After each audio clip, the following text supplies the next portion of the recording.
Thank you for coming, and good afternoon. My name is Elizabeth Kautz. I'm the mayor of the city of Burnsville, Minnesota, and a past president of the U.S. Conference of Mayors. It's great to see all of you here, and I would like to welcome all of you as you join us in this experience as we continue to learn together.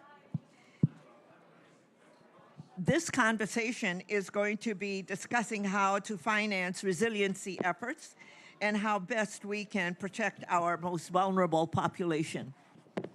As mayors, we know that cities are at the front end of combating climate change.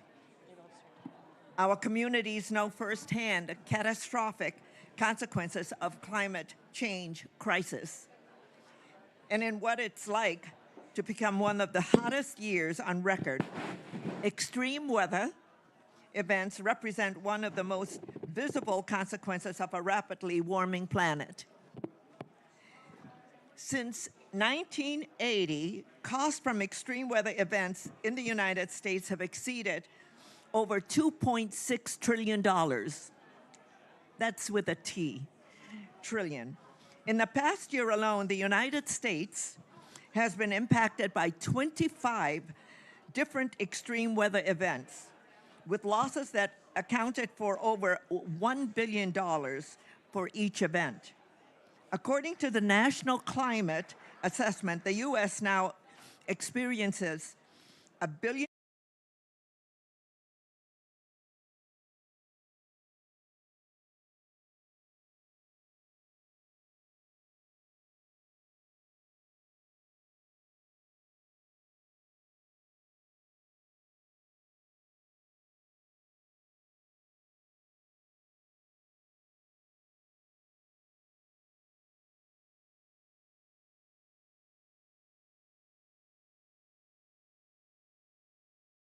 for every community all around the world. And yet, although we are all affected by this climate crisis, these impacts are not felt equally. Vulnerable population, mainly our underserved communities, are disproportionately affected by the hazard of climate change. They are the least prepared and the most at risk. It is for these reasons that mayors consider protecting our citizens as our utmost priority. Of course, we all have budgets to pass and governments to run. While some cities have made great progress in exploring a wide array of financing options, others struggle to foot the bill. More often than not, cities and small communities lack the necessary financial, technical, and staff capacity to identify solutions to their financing challenges. And not every solution can work for every city. So I think one of the challenges, if not our top challenge, is figuring out how do we protect our citizens and how do we pay for this. Certainly, the historic amount of new funding investors by the bipartisan infrastructure law and the Inflation Reduction Act will be pivotal in helping cities, each city with their climate mitigation and resilience goals. But even with that historic new opportunities available to cities, it's clear that financing will continue to be one of our biggest barriers to reaching all of our goals. With us today to share their insights and perspective as leaders on this front is an incredible panel of U.S. mayors who also serve as leaders for the U.S. Conference of Mayors. I'm excited to be joined by our Vice President, Mayor Andy Ginther of Columbus, Ohio, Mayor LaToya Cantrell of New Orleans, Mayor Frank County of Des Moines, Iowa, and Mayor Barbara Buffalo of Columbia, Missouri.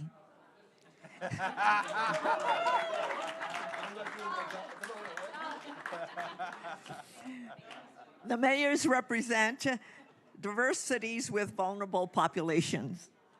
Our goal here today is to discuss the innovative ways in which local government are responding to these extreme weather events, the strategies being utilized to protect our residents, and how best to overcome our funding challenges. I want to thank you all for being here. And to kick off, I would like each of our panelists to introduce themselves, discuss how their city and your most vulnerable residents, how are you working to impact those extreme weather conditions, and what is your plan to address it? Mayor Ginther, shall we start with you? Well, thank you, and thank you, Mayor Couch, for serving as our moderator for today's session, and to all my colleagues that are here. I am very excited to be representing the leadership of the U.S. Conference of Mayors. I think what's important for us to say from the very beginning is climate change is not a partisan issue for mayors. There are not blue and red hurricanes or tornadoes or wildfires. This is about protecting our residents, particularly the most vulnerable in our communities, and building resiliency. And so you're going to have Republicans. Mayor Sheevey is an independent. I'm a Democrat. Mayor David Holt of Oklahoma City is a Republican. He will succeed me in leadership. And this is important because the U.S. Conference of Mayors is one of the last bipartisan organizations left in America. And so climate change is not up for dispute. We believe in science. We believe in research. We believe in best practices. And that's why we're so proud that we've got such a strong bipartisan group here today, and that's been part of COP28 throughout. So I'm also really excited. I got to give a shout out to the Ohio State University. I'm going to be meeting with students from Ohio State tomorrow morning, and they're going to help me take our climate action plan efforts to a whole new level. And so I'm looking forward to meeting with them, and so glad that some of the professors have joined us here today. This culminates an entire semester. They have been focused on climate change and are all working on different projects while they're going to be here at COP28. So very excited about their efforts. Bottom line for me, climate change is a social justice issue. So if you believe in equity and an equity agenda, climate change has to be part of your comprehensive plan and approach, because we know that our black and brown neighbors of fewer means in our community are facing a disproportionate negative impacts of climate change. And so it's incumbent upon us, if we believe in this work and we're passionate about this work, to set forth a bold vision and hold ourselves accountable. So our climate action plan, which we just put in place for the first time in the city's history, is committed to reducing our carbon emissions by 45% over the next 12 years and be totally carbon neutral by 2050. But it's not enough to put forth these bold visions and goals of 10 or 20 years from now. But what are we actually going to do every year to help us realize those goals? So everything from going to weekly recycling, which is going to help us increase our diversion rate by 45% in the city of Columbus, to going through the ballot to support a community aggregation effort. We've been able to move to 100% renewable energy in Columbus through that community aggregation effort, primarily through solar and wind, and so excited about the work that we're doing in Columbus. But ultimately, this is also, as mayors, we reject false choices all the time. And oftentimes in the past, it's been the economy or the environment. We reject that. We think we can do both. And through our climate action plan, creating a whole new economy with green infrastructure and really focusing on neighbors and neighborhoods that have been left out and left behind of our success in Columbus. So being very purposeful and intentional about where we're investing, how we're investing, everything from home energy audits to investing in workforce pipelines that are give incredible career opportunities to our neighbors in this green and renewable energy space are a lot of things that we're really excited about. But looking forward to the conversation here today, and really appreciate all my colleagues and everything they're doing. Thank you, Mayor Ginther. And Mayor Cantrell, tell us about you and all the things that you're doing. Absolutely. Well, good afternoon once again, and thank you, Mr. VP. In the city of New Orleans, I'll start with a little story.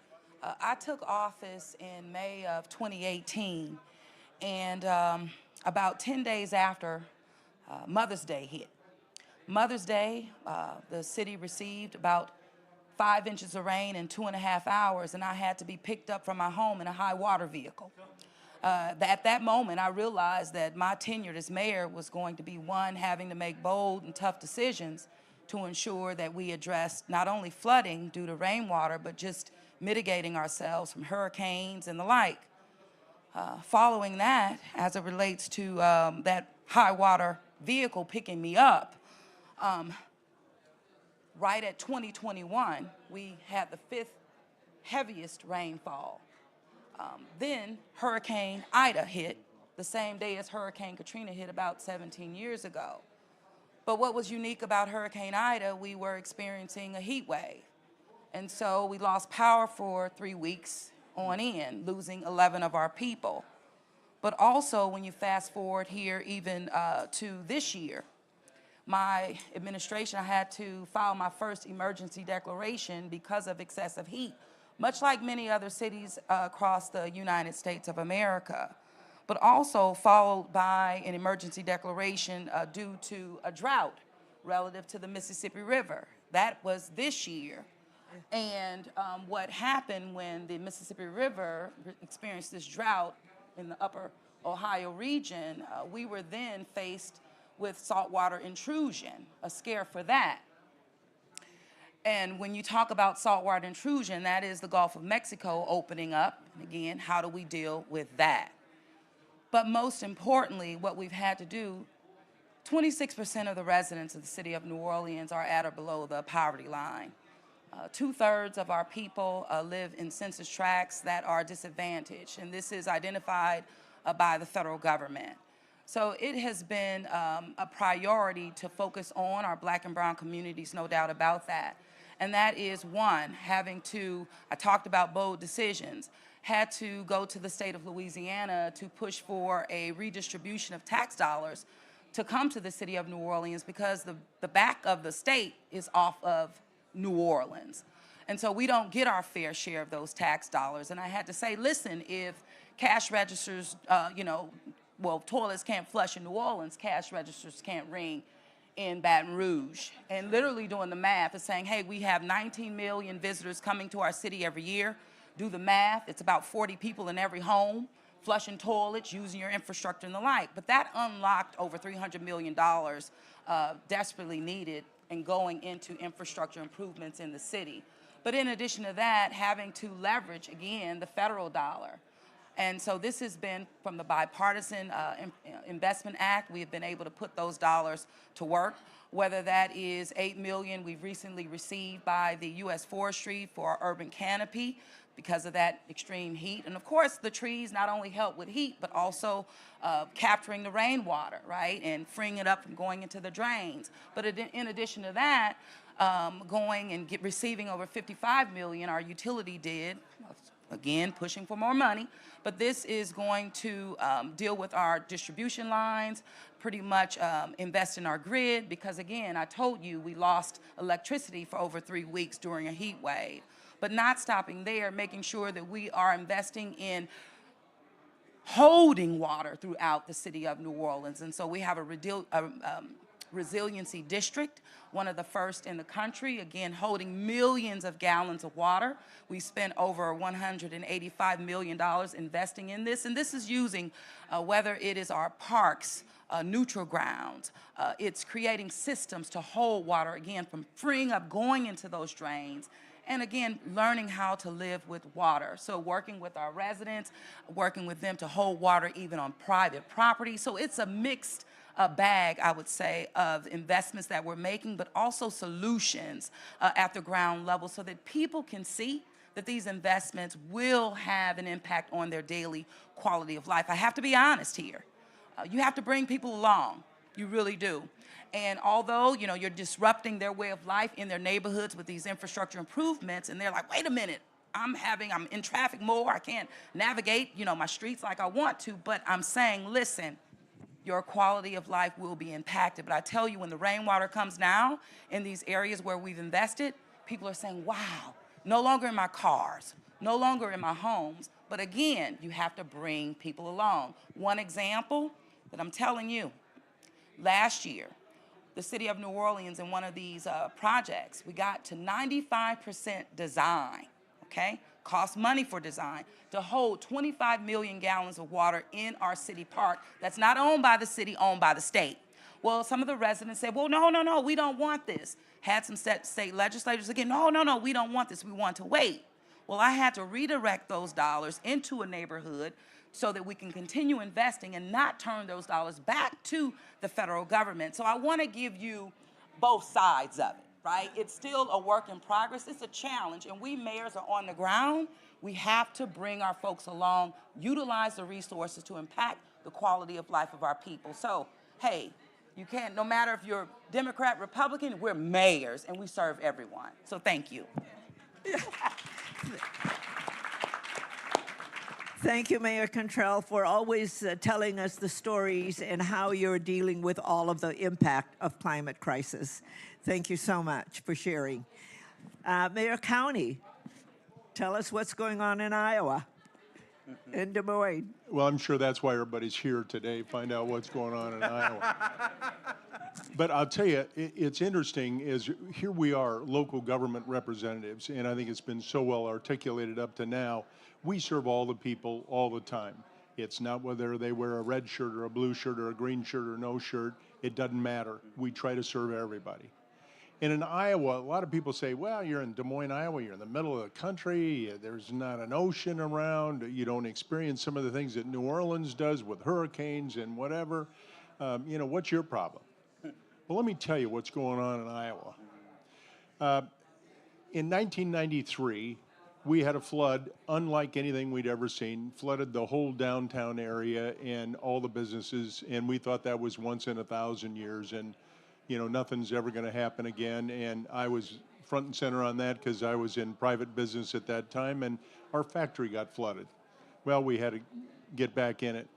I became mayor, and then in 2008, we saw yet another event where we had FEMA and we had the Corps of Engineers and everybody out there watching as the waters were rising. Des Moines sits at the confluence of two rivers. And so we were seeing very high waters, and the Corps came to us and said, you know what? We need to raise one of your levees 2 feet because that's what we calculate is going to be the capping of it. And so I got out there and asked our citizens, please, we need your help. We're going to be filling sandbags nearby. We had over 3,000 of our citizens show up from every walk of life. Males, females, rich, poor, black, white, yellow, red, everybody was there. We got those filled and raised our levee on a 2-mile piece of our levee that we thought we got her done. Well, about 36 hours after we got her done, that levee failed. It cracked and washed out. And the whole area that we had worked on with all of our citizens was flooded. And I've got to tell you, looking at my citizens as I was sitting there with them and standing there with them with the tears running down their cheeks, a lot of them didn't live in the area that got flooded. A lot of them didn't have businesses in the area that got flooded. But they had worked so hard, and we'd worked so hard together. And again, that's what we do at the local government level. Well, okay, so that was 2008. Well, then 2012, we had 3 more near events almost like it. Luckily, it didn't happen that time. Then in 2018, on June 30, we had an event a little like happened in New Orleans. Although in a 4-hour period, certain areas of our city got 10 inches of rain in that period. 10 inches in Des Moines, Iowa? What? That doesn't happen. Yeah, it did. And on top of that, it wasn't just the rivers where the problems were. And I'll tell you a story about one of our citizens that we had to go talk to. It happened in areas that were sitting in high, way far away in 100 feet or more above the river flood level. But the rain was so intense it flooded everything out. We had people in stalled cars getting out. One guy tried to get out and walk away from his car. Well, these waters that were rushing to get into the sewers and back to the creeks and back to everything washed him away. We found his body 2 miles away from his car. He had drowned, and one of our citizens, they said, no, it doesn't ever happen up there. Yeah, it does. And of course, then what do? We have to look at it and try to figure out what we're going to do, how are we going to deal with these kinds of events, because it's an ever-changing climate, even in Des Moines, Iowa.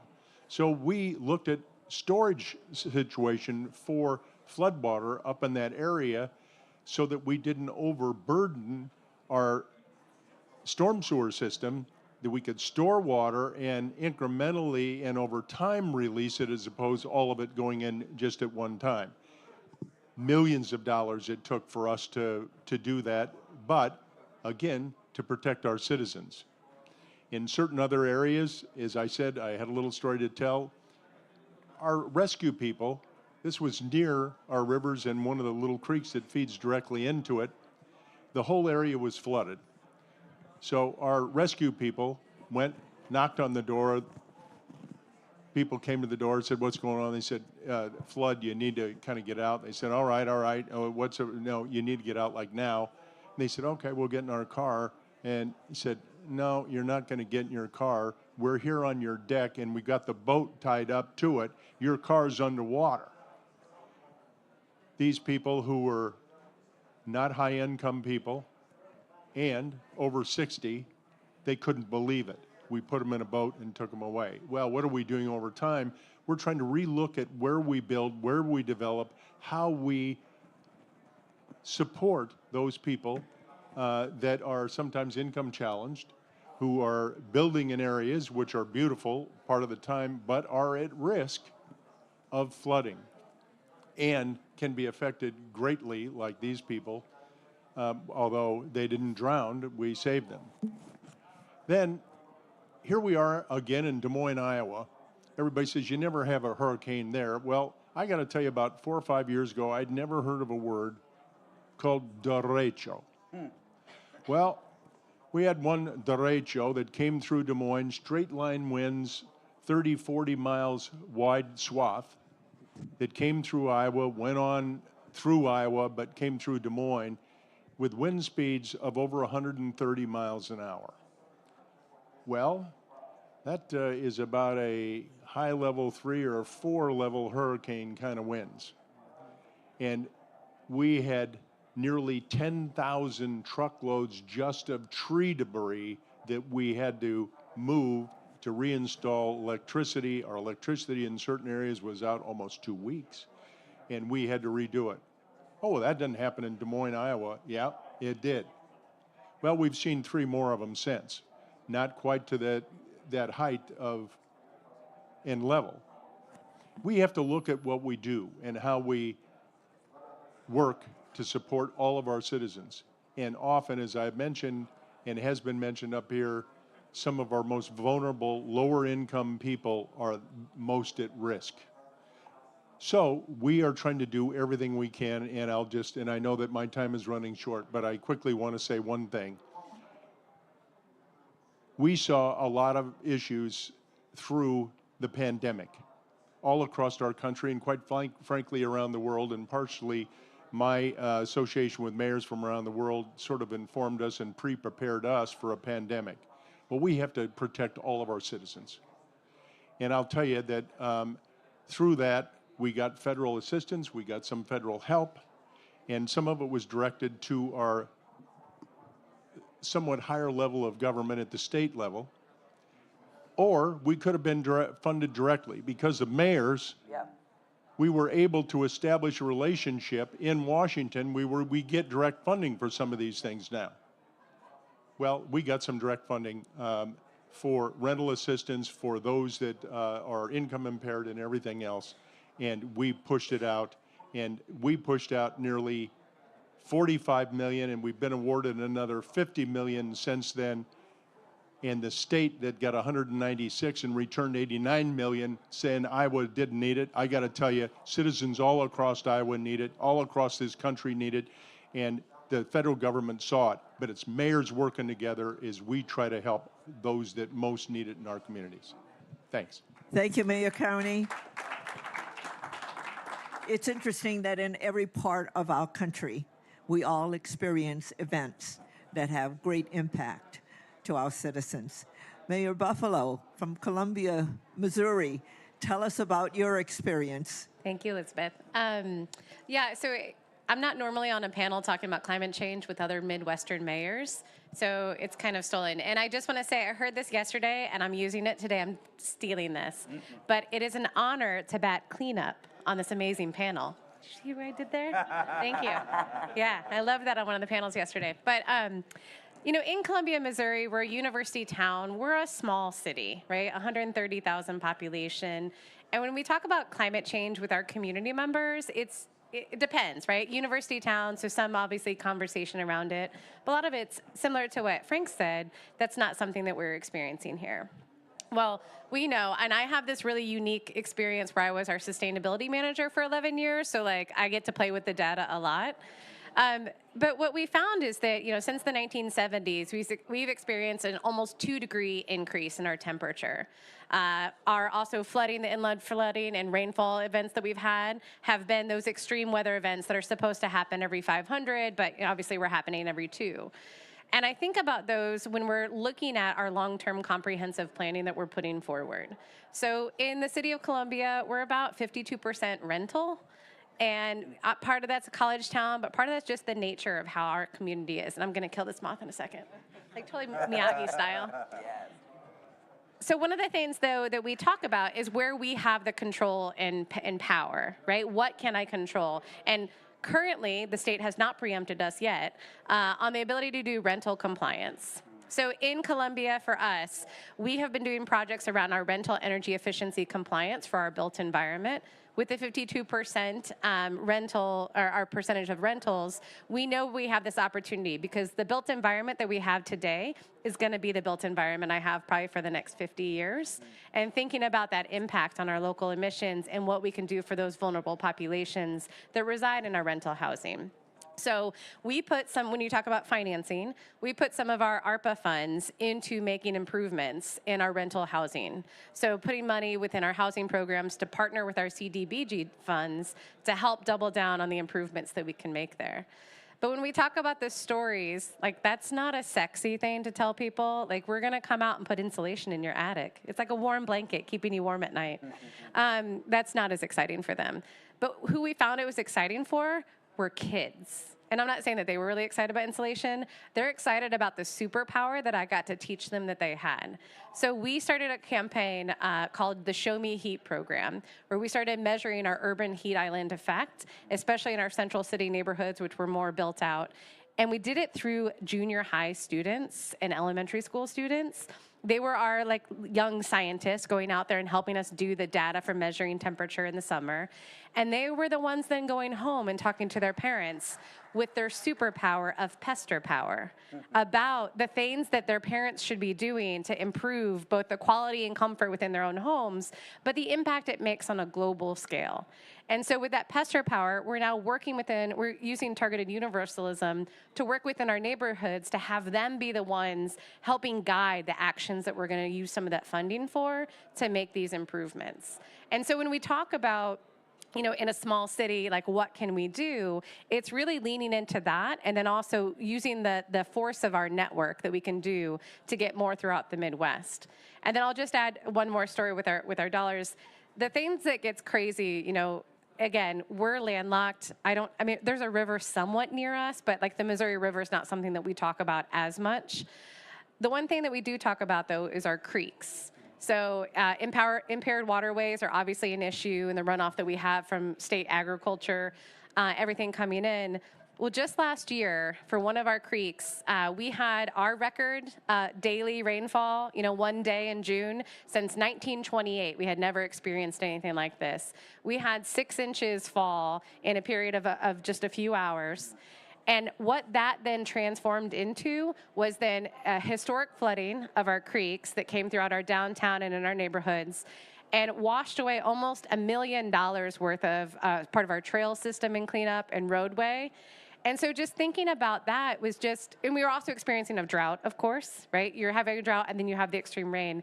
And that's the things that we talk about is like we have to be prepared to respond to those events and expected to clean up really fast. Like the Twitter tags I got of, the mud on the bike trail, I was like, come on, y'all.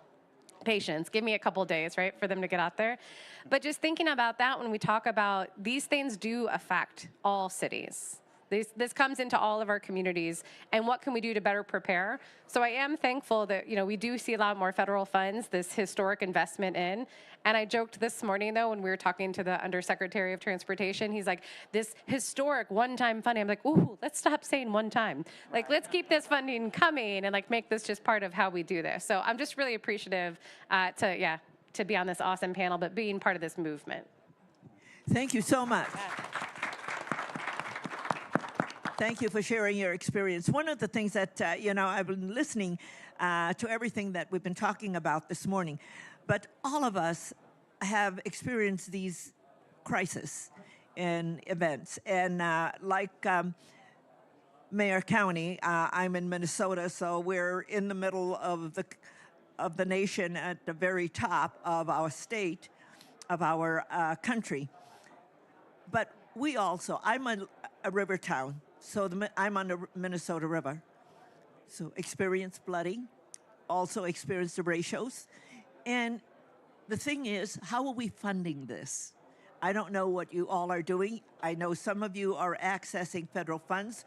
And yes, Mayor Buffalo, one-time funding, but you also have to make sure that how are you going to use those funds? How are you going to make sure that the underserved and the population in our community that need the money are getting the money? So can you speak to that, mayors? Yes. Yeah. Start this Yeah. time. Oh, okay. That's fair. I'll do cleanup. We won't have you clean up. How about if you... I know that you talked about some of your federal funds using CDBG and also some of the other funds, but, that runs dry after an event. But what do you do on your capital funding? Yeah, that's a good question. So for part of it, we started just last year within our budget, making sure. So previously, we talk about maintenance and operation costs are usually not incorporated into our capital improvement plan. So we've made a point in our budget now to call out our operations and maintenance as a kind of standalone item for a lot of these preventative measures. One thing I did want to highlight, and we have not tagged into this yet, but I believe New Orleans might have. So FEMA for the longest time would just do funds for replacing what was there before if it had a disaster. With their more recent BRIC funding, they're doing more preventative maintenance. They're doing more of that preventative funding. For instance, while I talk about we're not that close to the Missouri River, our water treatment plant and the wells that we pull for our water distribution is. And so we've put a lot of funding into there, pulling it from, so through part of FEMA funding, as well as just part of our CIP plan, is pulling the dollars in to do preventative maintenance at our major infrastructures that we have. And just right now, I know we're getting ready we just partnered with USGS on the monitoring too, for what is happening there so that we can make sure that we're being more preventative and proactive with the infrastructure investments that we need to see, rather than reactive, which is like 5 times the cost if we're having to do the improvements there. Mayor County.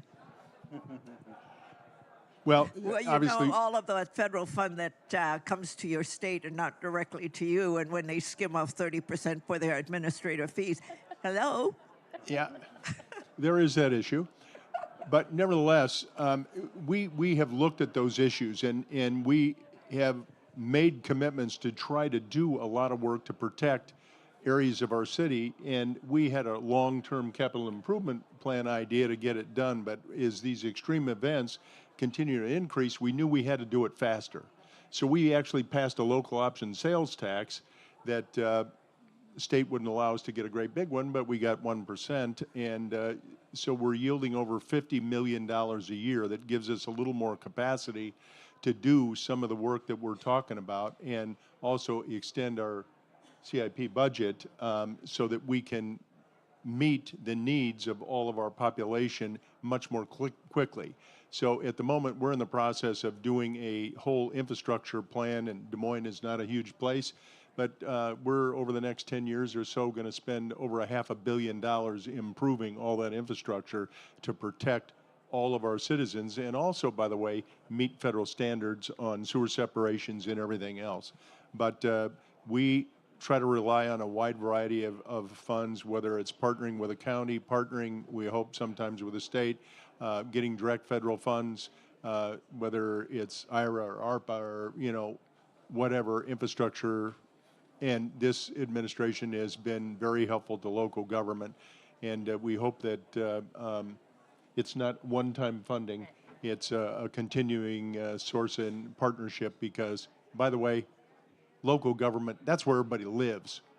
They don't live in Washington. We need the help in every one of our cities. Okay. Thank you. Definitely. No, I would agree. And I think at the local level, the real opportunity is for us to be able to leverage that federal dollar. And I think that would pave the way for more dollars coming our way. I talked about earlier about redistribution of the sales tax dollars for New Orleans to invest in our infrastructure. But also, you know, having to move forward the largest bond sale that our city saw in 2020. $500 million, we were able to get the public to approve. Our first sale was $200 million, but because we had a great credit score and we were very prudent in our practices, we realized a premium of $70 million, and that went directly into our infrastructure. And again, leveraging that federal dollar. But also, I have to say, you know, investing in your people is a part of it as well. So Solar for All programs, allowing our residents to retrofit their homes because they need to be able to live in their homes, stay in their homes, and afford to be in their homes. So I think that that goes a long way as well. But in addition to that is I talked about the Resilience District. We have many of them throughout the city of New Orleans through a grant, $141 million with the federal government. But what we're doing is putting resources in workforce development, training our people so that they can maintain the investments that we're making. The green infrastructure, you have to maintain that.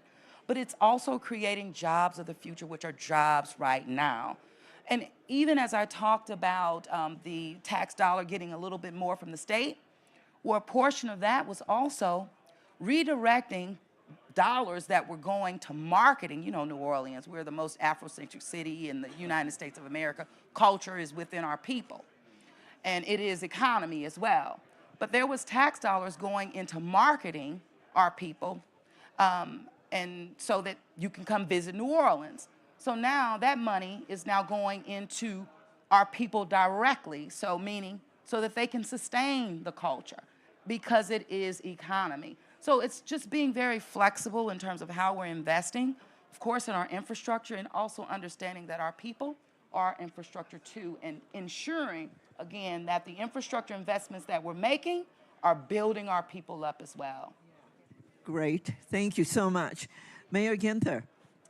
Well, you know, I spoke a little bit earlier about the community aggregation effort in Columbus. So obviously, most importantly, 100% renewable now for the people of Columbus. But another couple of aspects of this is very powerful. People are paying less for energy through this community aggregation effort. And we're able to take proceeds from this program to invest into things like tree canopy, workforce development for opportunity neighborhoods, and really helping to launch our renewable energy and green economy locally through that effort. A couple other key things I'd mention that are part of our efforts around resiliency and climate change. We're rewriting our zoning code for the first time in 70 years. So Columbus was a town of about 300,000 people when our zoning code was put in place. We're now a community of 1 million that's going to grow by another third over the next 30 years. Sprawl is not a strategy. And we've been sprawling for the last several decades. So the rewrite of this zoning code is going to embrace density and height and help us establish 5 transit corridors to help us when we have a Link Us ballot issue on the ballot in November of 2024 to increase our mass transit ridership by 50%. So you think about transit, you think about your code, you think about community aggregation. There are all these elements to helping to lead a city into the future where you can build resiliency, fight climate change, and empower your most vulnerable residents. That's what this work is all about. So I have some questions that I'd like to ask each of you. Mayor Ginther, you just adopted a climate plan in your city and you engaged your community. Can you give us some examples of what that plan is about, how you're implementing it, and also how are you making sure that the most vulnerable in your community are being taken care of? Well, we think about it from the beginning, as I said, we believe climate change is a social justice issue. And so being very purposeful and intentional from the very beginning that we're approaching all of this work through the lens of equity. Because we know some of our neighbors are paying more for energy now. In our central city neighborhoods, it's anywhere from 3 to 5 degrees warmer. And so to keep them cool and comfortable, particularly folks on fixed incomes and our poorer neighbors, we know this is real. This is not about polar bears and some far off theoretical policy discussion. This is impacting our people, the people that make our city go every day, our teachers, our bus drivers, our custodians, our nurses, those that are helping to take care of our children and our aging parents are in a situation where climate change is impacting them every day right now in our city. And so that's why the community aggregation effort, Link Us, the rewrite of the zoning code, and doing everything in our power to get more housing units online that are built through efficiency and energy standards, because we know that we've done a great job of creating jobs over the last 10 years. We've done a really lousy job about bringing more housing units to bear. And so when you take a look at that through the lens of climate change, how can we make those transformational shifts that we need to make? And I didn't mention the bipartisan infrastructure law and IRA in my comments, but the bottom line is those elements are helping us do more sooner than we ever would have been able to without those elements. I mean, the IRA is the biggest legislative accomplishment and band of resources to fight climate change in America's history. And it's incumbent upon cities. 50% of the world's population lives in cities today. 25 years from now, 70% of the world's populations will live in cities. Cities have to lead the way in fighting climate change because we can do things, quite honestly, that our state and federal governments are unable or unwilling to do. Thank you so much. It's very helpful. Mayor Cantrell, and I'm anxious to hear about Chantilly, your Chantilly Resilience District, because it is a model. Sure. And it'll help all of us to understand what you need to do and what are some of the lessons learned. Well, I think I've talked about the Resilience District Gentilly. It's about 12 of them throughout the city of New Orleans. And the whole goal is to create systems, waterways, where you're holding water, freeing it up from going into the drain so that, again, you don't flood. This is something that residents are now being able to see in real time that, hey, I'm safer now, when initially they were like, hey, don't disrupt my neighborhood. But we're also, as it relates to our climate action plan, we just recently updated it, our second version, and just pushing forward, whether it was I talked about solar. One of the things I love to speak about is we repurposed a landfill, if you will, a landfill in social justice, where we had 67 families living on this landfill for 50 years. Here it is, over 5 mayors. But what we were able to do on this year, pretty much buy out our residents, all 67 of them, and $33 million That was dollars that we were able to, again, create this win-win and repurpose this brownfield or this landfill as a solar farm. But we had to have a project in order to buy out legally. But coming up with that solar farm gave us what we needed. EPA approved it. And so it's a real thing. So again, showing our people that they matter in every way. And this is going to be transformational because it will provide the redundancy of power that is needed to keep our pumps working, because we do have to pump water out. That's something unique to the city of New Orleans, but also relative to the dollars I talked about, redistributing taxes at the state level. We're now building a power plant that will cut our emissions 45%, but also create the redundancy, again, needed for our pumps to run properly. Again, freeing up water from running into businesses and homes, protecting our people. So in every way, the city of New Orleans is activating not only that federal dollar, but being very unique in terms of how we spend our local dollar as well. And that's really important, is to also educate our community as to why it's important for them to also be involved. And that when you're helping with dollars, what can they do to help sustain and continue to thrive? Well, they have to, because I'm gonna tell you, even with, we just recently got an award of $250 million for a hub, state of Louisiana, through the work of the city of New Orleans, and this is creating the resiliency hubs, which one will be in New Orleans, because it's not a matter of if, it's when. And when that happens, you have to meet your people where they are, creating the resiliency hub so they can have access to resources when they need them and in real time. And so these things are happening, but I tell you, it starts with the people. Yeah, it is. And so with that, Mayor County, why don't you tell us about what you think mayors ought to be learning about resiliency plans, even if they don't experience extreme weather events like they do in New Orleans and Miami and some of the coastal cities? Well, know that it happens everywhere, and certainly happens in extreme ways in some of those coastal areas. But as I explained earlier, it happens in Des Moines, Iowa as well. And to an extent, sometimes it's heat, sometimes it's cold. And so back to the equity issue on how we prepare our city for all of our citizens, and even homeless population, we, through extreme weather, whether it's high heat in the summer, we give them cooling places, whether it's at the libraries or senior centers or faith-based community. We try to all put our resources together and have places where people can go. And the same has to do with extreme cold as well. And, you know, we look at it, we try to figure out, you know, how it is that we can provide it. We also have a new, for homeless folks, we imagined 15 years ago or so that we ought to start planning a new shelter for homeless, that we thought we needed about 100 spots. And so we thought, well, let's just do that, but let's maybe make it a little bigger so that we had space for a few more just in case.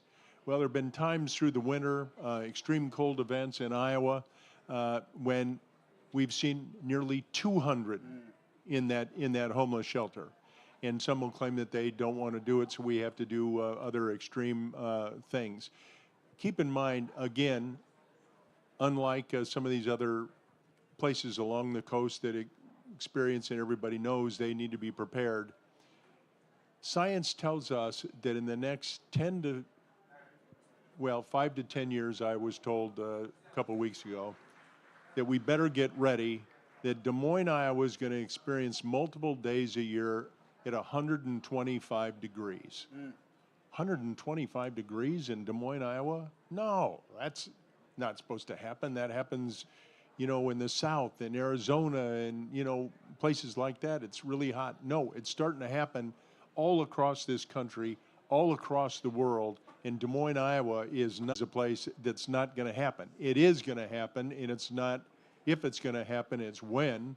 And that's all the work that we have to do, not only to be resilient and prepared strategically, but for the future, but we have to be ready for those events today and focus also on those most vulnerable people that are so adversely and heavily affected by these extreme events. And we have to be ready, we have to think about it, we have to prepare, we have to budget for it, and we need to start today, not wait another 5 or 10 years. But thanks to everybody at this conference, let's all work together at every level of government. We need to help our citizens in our areas, but that's what has to happen across this planet.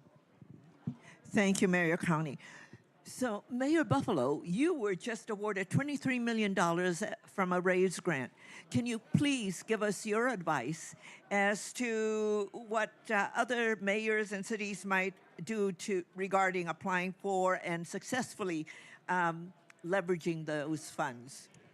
Yeah, so one of the things that I've mentioned before, the RAISE grant was for our electric bus fleet. We have, I think, about 8 electric buses in our fleet and are looking to gain more. But the money was actually for really sexy things like semiconductors and wires and building energy retrofits. And I say that because I think it's important for mayors to understand like the needed infrastructure in order to meet those big goals and to support the city staff that are telling you they need to do it first. So before we go out and make a pledge, right, we obviously have a goal of electrifying all of our municipal fleet by 2050. We want to see a lot of those happen obviously by 2030. But with all those goals that we have, to understand the incremental change needed, but also to support them in what they need to go for those resources. One of the things that I also found most helpful is getting together, having them get together with their peers on how to apply for these grants and where those best practices. I know from my previous experience, having these peer exchanges, just like U.S. Conference of Mayors, getting together with our peers and talking about what works and asking the conference for help, getting together our staff with their peers to talk about those best practices. You know, we heard this morning and we've heard before that obviously the U.S. government wants you to get the money and they want you to be successful for it, but it's hard sometimes to know really what's going to work. And so for us, a few of the takeaways that we had was to always take advantage of the post review. So even if you didn't get awarded it, asking for comments back on why and maybe things that you can improve so you can know what to lean into. Proactively reaching out before the funding is available to ask what sort of things are they looking for, what did they fund last time that maybe they're looking to do a different area, and then also just to see what sort of regional collaboration can you do. So we just, besides our RAISE grant, we also got a Safe Streets for All, and that one I think helped a lot our grant application because we had our community activist groups also write letters of support for it, because they knew the impact it would have on things like our livable streets, our different things. Basically, we're evolving our complete streets into livable streets and thinking about meeting our Vision Zero goals. So I think leaning into those partnerships make you more successful, but also it just makes the job easier. And so I think that's what we all want while we're doing this for our community residents. We also just want it to be kind of common practice and the way that we just get things done. Thank you, mayors. Now I'm going to turn to the audience. Do you have any questions for our mayors? 3 minutes. Yes, please. And give us your name and what city you're from. I would hand you my mic, but it's important. Hannah? They're all corded. Let's give yours. No cord. Okay. Hi there, my name is Kim Morrow. I'm the Chief Sustainability Officer for Lincoln, Nebraska. And another Midwestern city. Yes. And I'm here with Mayor Gaylor Baird also. Mayor Baird is here. Great to see you. Yes, I want to thank you all so much. This has been a super helpful panel. Regarding flooding, we also run the risk of flooding in Lincoln, and our Salt Creek is leveed along both sides for 7 miles. And that levee is controlled by our Natural Resource District. And so my question is about interagency collaboration on climate resilience. It's obviously a main concern of ours, and yet we can't really pull the levers to make change. Do any of you have some success stories or advice about collaboration on climate resilience? Let me quickly say, and I know that some of the other mayors that have experienced some of this will have some. You need to work closely with the Conference of Mayors and get those contacts that you can in the Corps of Engineers in FEMA. We had to fight for years to get approval to improve our levee system because we can't touch, one pebble on those levees without their approval, and quite frankly, most of the time, their design. And so getting directly to the leaders at the federal level is so helpful because while we have intention and we want to get it done right now today because that's what our citizens expect, levies are a different situation, and especially if they're federally approved, you got to get it and you got to get right to them and try to, through either conference, which is way helpful, or your congressional representatives, whatever you can do, get right to them. Don't wait for, a nod of a head or whatever, because you may be waiting decades like some of my predecessors did to get something done in Des Moines. We went straight to them and finally have achieved a lot of this stuff. Mayor Buffalo? I was just going to add one of the other things that we did. We have a collaborative adaptive management group related to our MS4 permit that we have for our the stormwater that goes with the university, the state, the county, the city, obviously the city. But one of the things that I found most useful on that is that you have these requirements, and it's part of our permit for the projects that we do. But there's a secondary group that's the science committee. And those are the ones that are actually doing the work, that are in each of those agencies, who don't care about the politics of something. They just want to, get the work done. And we've seen more success coming out of that collaboration that we can then just pat our backs and be like, aren't we fantastic? But it's really that work being done there. And they're the ones talking daily.